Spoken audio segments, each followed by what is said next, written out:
Hi guys, and good morning. It has been a bit since I put up a new video because, like I keep saying, I'm trying to find a good software to use, and I thought I found one, but it doesn't do what I want it to do, and I still have to figure it out. So, for now, I will continue to use the YouTube recorder. Anyway, I really want to introduce you guys to someone. Hey everybody, this is Haru. My tiny 10-week-old, hardly weighs anything, excitable and playful kitten who likes to walk around on my computer too. He wants to get away. There you go. So how this came to be is lately I really wanted my own cat. I mean, we have Smudge, who I love and adore, of course, but he's my fiance's cat. He's Colin's cat.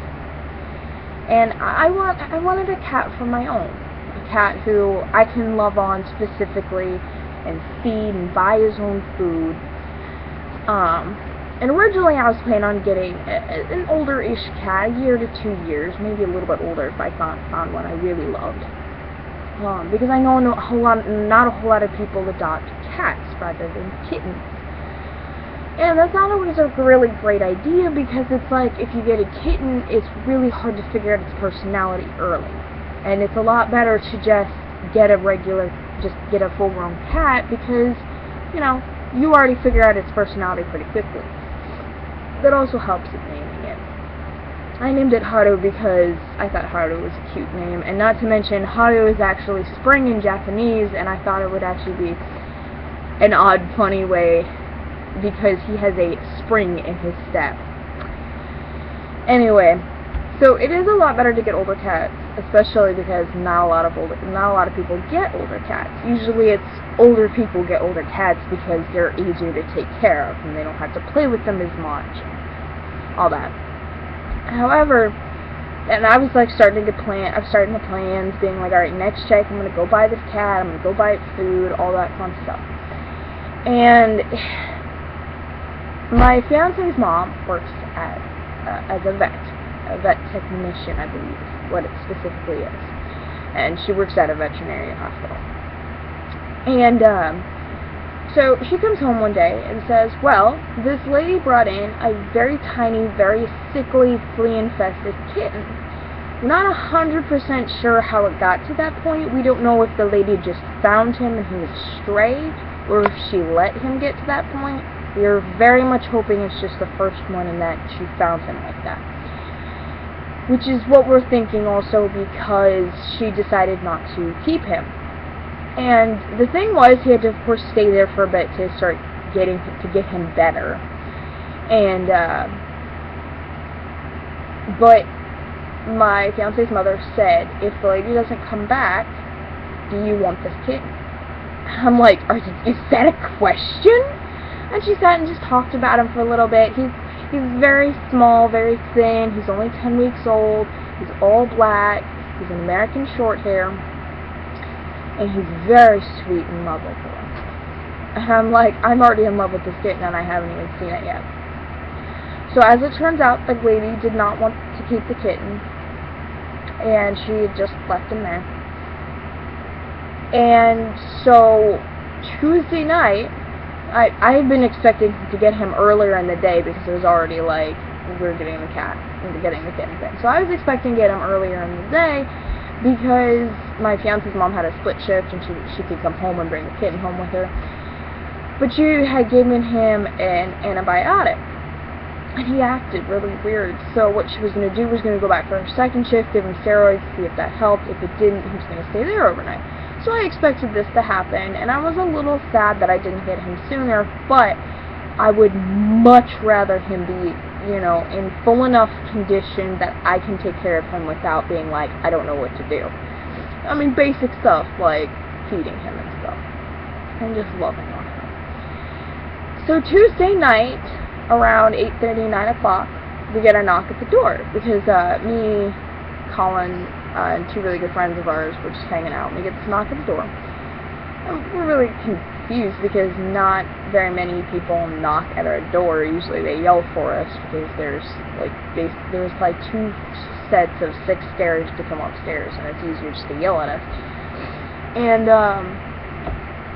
so we get this knock at the door, and we go to see it's his mother with the kitten. And I had to try so hard not to squeal because he was so tiny and so cute. He was very, very cute and very malnourished, and you could feel his bones. So I've been doing my best to feed him like fatty, calorie-filled kitten food along with wet food. This video is going to be centered around pets, mainly kittens. I think it's just going to be about kittens. If you are going to get a cat, you can get a kitten. I'm not telling you you can't. I'm saying it's a better idea to get an older cat because, like I said, not many people get them, and eventually they'll be euthanized because if a cat is, not all the time. I think more often it does not happen. But there are some places, not talking about PETA, but there are a couple places that it's like, if the cat's there for many, many years, it's unadoptable, and either one of the people take it home, or they keep trying, or they might euthanize it. None of those are guaranteed. Or the cat will just eventually die in a shelter, with no one but the people there who takes care of them to care for them. And that's a really depressing thought. So, you do not have to get a cat. You can get a kitten. Kittens are freaking adorable. If I hadn't gotten Haru, I would have gotten a fully grown 1 to 2-year-old cat. Maybe a little bit more. In the end, I think it's maybe better to get a kitten if you have more cats. Especially if they're older. Maybe. I guess it really depends, because when we brought home the kitten, Smudge, our other cat, did not like him. But now he is perfectly fine with him. They're curled up with each other on the bed, and it is really cute. They were playing around yesterday and curled up next to each other. But on to the note of kittens.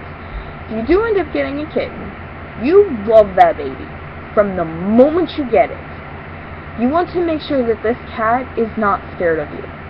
However, as much as you love the kitten, if it starts freaking out, you let it find a place to hide. Follow it so you know where they go and if you can get them out. And make sure it's a spot that they can get in and out easily. There are several hiding places in our room. A couple of which our other cat is actually too fat to get to. So it's really nice that our kitten has someplace to hide. Which is really good because kittens will get stressed out easier. Our other cat gets stressed out easy just because he was a stray and we brought him in and he just freaked out over everything. But yeah, especially if new people come in, it depends. He might immediately run for cover, but then after a couple minutes he'll be like, I think you're okay. But you definitely want to pet them and love them and let them know you love them. From the moment you met them, you love them.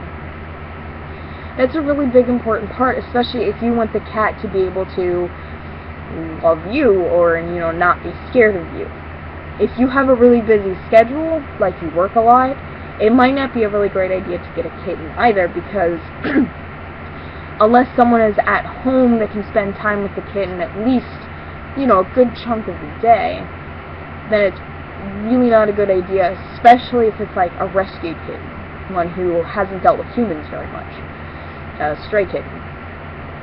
So it'd actually be probably a better idea for you to either take a couple days off from work or just get a fully grown cat who can deal with, who's been around humans enough that it's like, I like you. You're okay. Another thing, if you're feeding an underfed kitten, make sure to get kitten food. Food that actually says the word kitten on it. Like, for example, I got wet food last night. It has kitten. I don't know if you guys can see that. But it says kitten right there.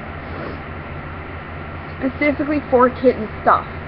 And the reason, it says kitten on it, is because it is specifically made for kittens. It's made a little bit fattier, a little bit sweeter, maybe it tastes, I'm not 100% sure on this, it tastes a little sweeter, tastes nicer, whatever. No, not that I'm saying other cat food is gross. I'm thinking it's more fatty and sweeter, but it's supposed to be able to help kittens gain weight, because a lot of kittens are not underweight, but you want them to grow, so you want them to gain weight. You also have to be careful. The bags that food come in, is even just for kittens, will give you a specific amount to feed them. And you have to stick to that, or they might overeat and get sick, or they might not get enough. So read the bag before you get it, and also make sure you get like a good brand. But you don't have to, I don't think you have to get name brand, as long as it's not like filled with vegetables and grains and stuff, but like nice fatty meat and stuff. It should be fine. You also do not want to make your cat sick, so if your cat is eating something and throwing it up, get something different, take it to the vet, say, alright, I tried this kitten food, my kitten threw it up, what do I do?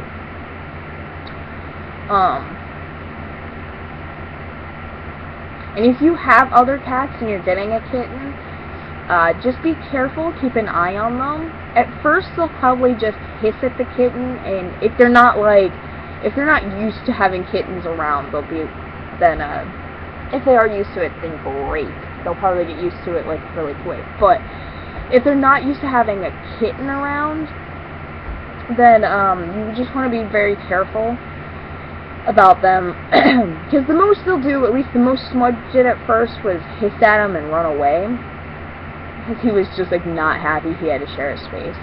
If you let them go, they'll probably be fine, but you really should keep an eye on them, just to make sure the older cat doesn't try to bat at them with claws, and if they do, you should find a way to keep them apart, or at least get in there quickly and separate them, and I don't know, tell your cat no or something. I don't really know what to do beyond that point, but separate them, make sure your kitten's okay. Because that kitten, at least in our case, our kitten is like the third of the size of Smudge. Thankfully, though, he did just hiss at him, and while they play, like where they play fight, which is okay, do not freak out if your cats are just play fighting. It may sound and look bad, but they are playing. It might also be a way for an older cat to gain dominance, to make sure you are the baby, you are tiny, I'm in charge here. But usually it's just for playing. And from what I could tell, Smudge was very good. He would bat at him with just paws, no claws.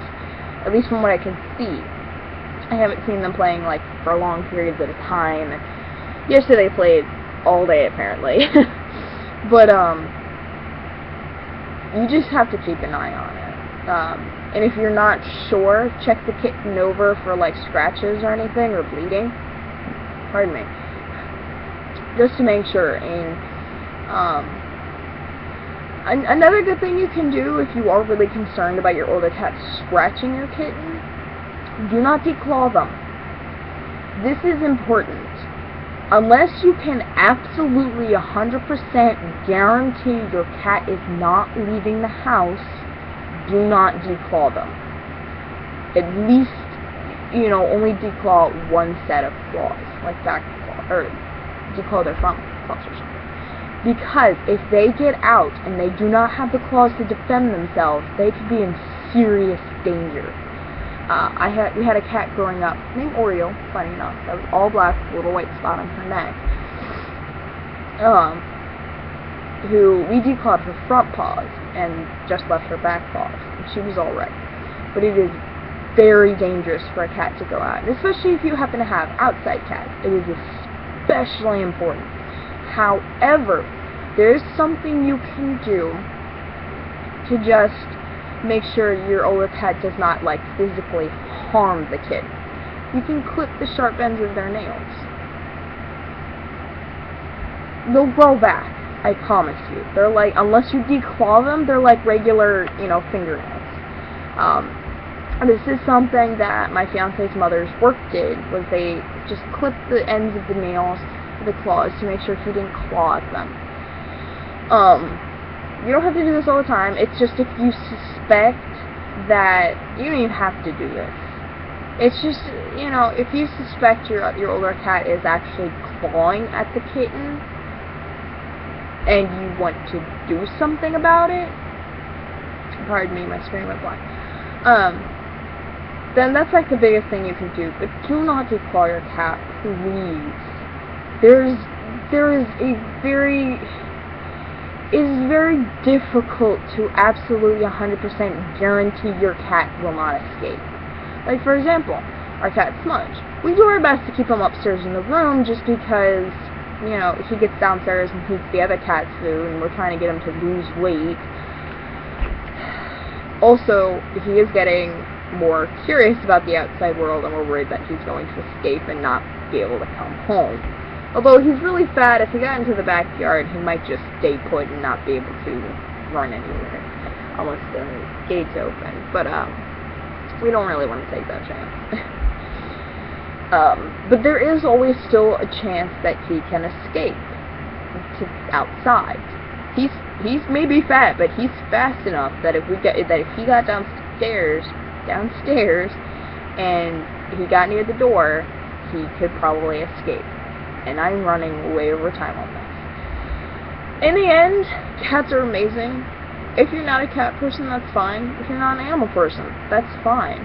And I'm sorry this wasn't trans-related. I thought I would talk about my kitten a little bit. I do have a bit of an announcement to make after this, though, if you want to watch that too. And these are just suggestions and things that I know from my brief experience with a kitten. I don't remember a whole lot growing up with kittens, because I know we had kittens, so I just don't remember a whole lot. We bought kitten food, took them to the vet, that sort of thing. If you have someone who is a vet, you know them very well, that's awesome. Like, my fiance's mother is a vet. Like, it makes it easier. You don't have to go to... Don't lie about it, though. If you have a vet, tell them where your friend vet works, at the very least. Or if they have their own practice, say that. Don't lie and say, it's this vet, or it's a different vet. Don't lie about it.